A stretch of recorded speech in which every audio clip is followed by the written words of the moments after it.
बन दूध पिलाती, तुम माँ का मांस भी खाते, क्यों जननी के समड़े से तुम पैसा आज कमाते।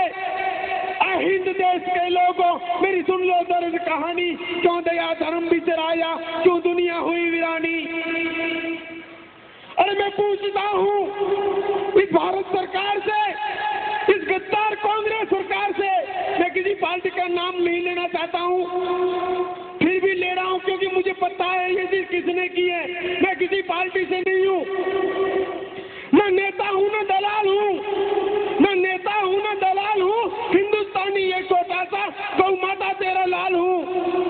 तेरी हत्या करने वाले बस उसी के लिए महाकाल हूँ।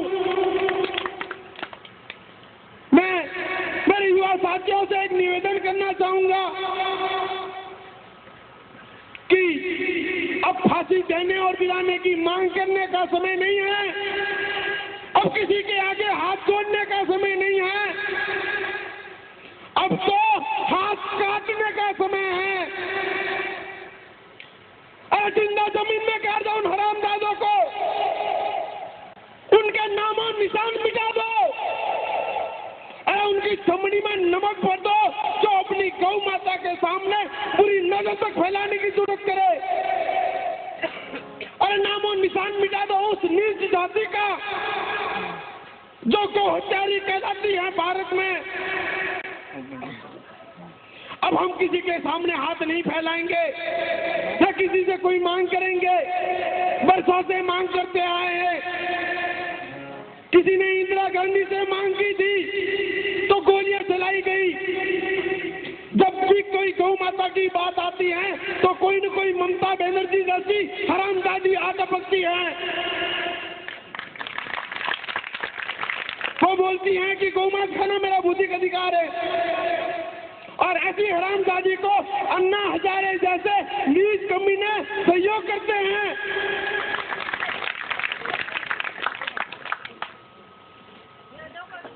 शर्म आती है दोस्तों, जो इंसान देश के लिए लड़ने के लिए तैयार हुआ था, आज वो इंसान एक गौ हत्यारी के सहयोग में खड़ा हो गया। देख लिया उसका चमत्कार, गाय की ताकत का चमत्कार देख लिया। दिल्ली के रामलीला मैदान में कोई नहीं पहुंचा, यहाँ तक कि वो अन्ना हजारे भी नहीं, क्योंकि उसने एक गौ हत्यारी का साथ दिया था। दोस्तों, मैं मेरा परिचय देना चाहूंगा आपको। मैं एक छोटा सा गौ भगत हूँ, राजपुरोहित समाज से हूँ, जाति से ब्राह्मण है। हमारे पूर्वज तो मौली बांधते थे, हाथ पे राखी बांधते थे, मगर क्या करें, मजबूर हैं आज हम, जो हम हाथ काटने के लिए तैयार हुए हैं। मेरे को 5 साल हो गए घर बार छोड़ के,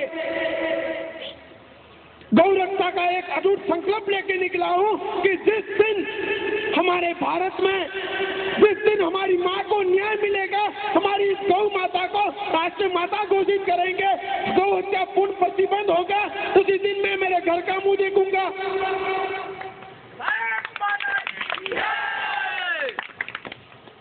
दोस्तों, आज जगह जगह पे गौ माता के नाम पे गोरख धंधे चलते हैं। लोग सन्यासी का रूप लेकर लाखों रुपए जनता से लूटते हैं, टीवियों पे अकाउंट नंबर डाले जाते हैं, और उन्हीं पैसों से वो ऐसो आराम की जिंदगी जीते हैं, एसियों की गाड़ियों में घूमते हैं, अरे बादाम के हलवे खाते हैं। मैंने ऐसे ऐसे संत महात्मा देखे हैं, बड़ी शर्म आती है।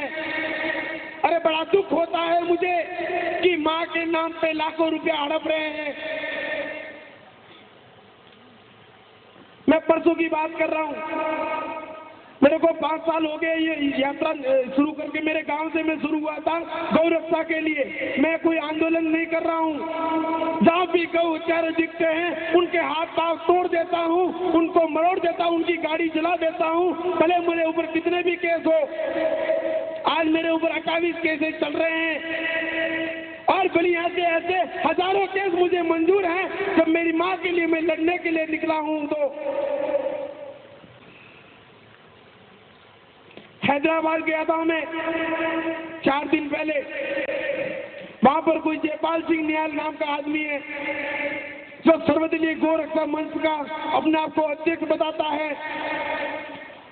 उसका काम है साल में एक बार फंक्शन करो, बड़े बड़े अधिकारियों को फ्लैटों का टिकट दे के बुलाओ, उनको अवार्ड दो, एसी की होटलों में रुको, उनको अच्छे से खाना खिलाओ, 10-15 लाख का खर्चा करो, फिर 50 लाख रुपए जनता से हड़प लो। उसी बंदे का मंच के ऊपर मुंह तोड़ के आया हूं अभी मैं, उसी के मंच के ऊपर उसकी पिटाई करके अभी आया हूं,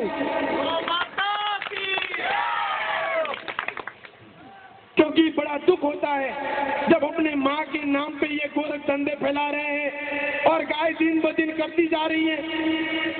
हर रोज जहाँ देखो वहाँ मैं 24 घंटे मेरा फोन शुरू रहता है, 24 घंटे दिन में हजारों न्यूज आती है कि भाई साहब वहां से गाड़ी जा रही है, वहां से गाड़ी जा रही है, वहां से गाड़ी जा रही है।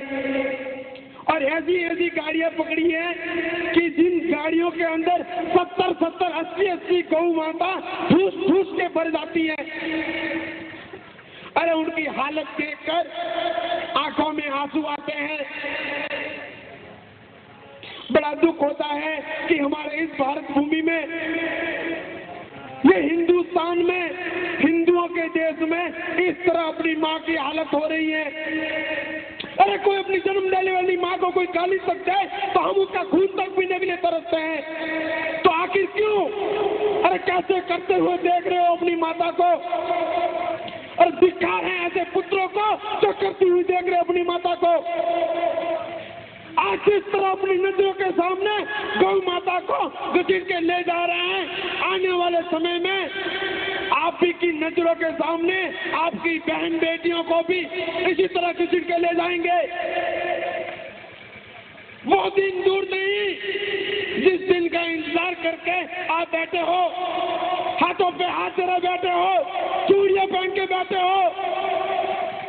पाकिस्तान की स्थिति देख लो, वह हिंदुओं को सरेआम घरों में घुसकर उनके साथ बदसलूक करते हैं, उनकी बहन बेटियों को उठा के ले जाते हैं और कोई कुछ नहीं कर पाता।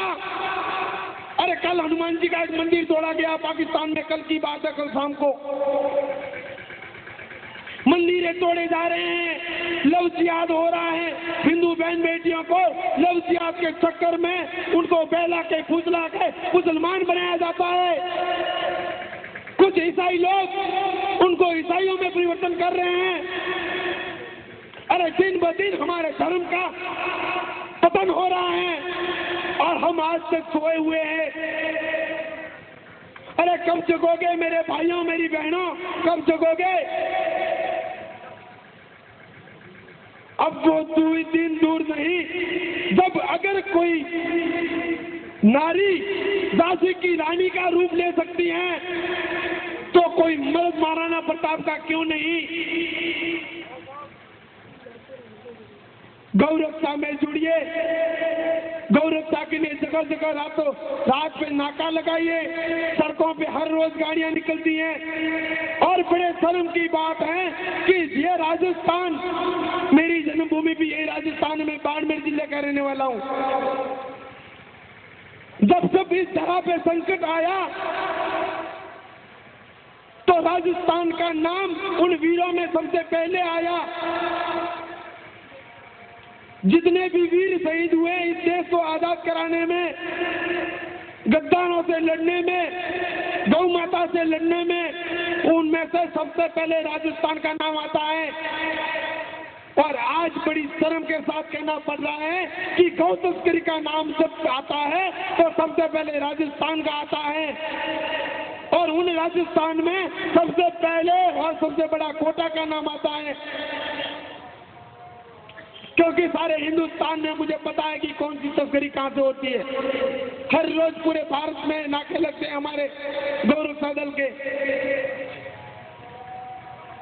आप लोगों से मेरा यही निवेदन है कि अपनी मां को बचाने के लिए अगर आपको कोई भी हद तक जाना पड़े तो कोई संकोच मत कीजिए, क्योंकि उस माँ के शक्ति में, उस माँ की भक्ति में इतनी ताकत है, इतने चमत्कार हैं कि आप सोच नहीं सकते।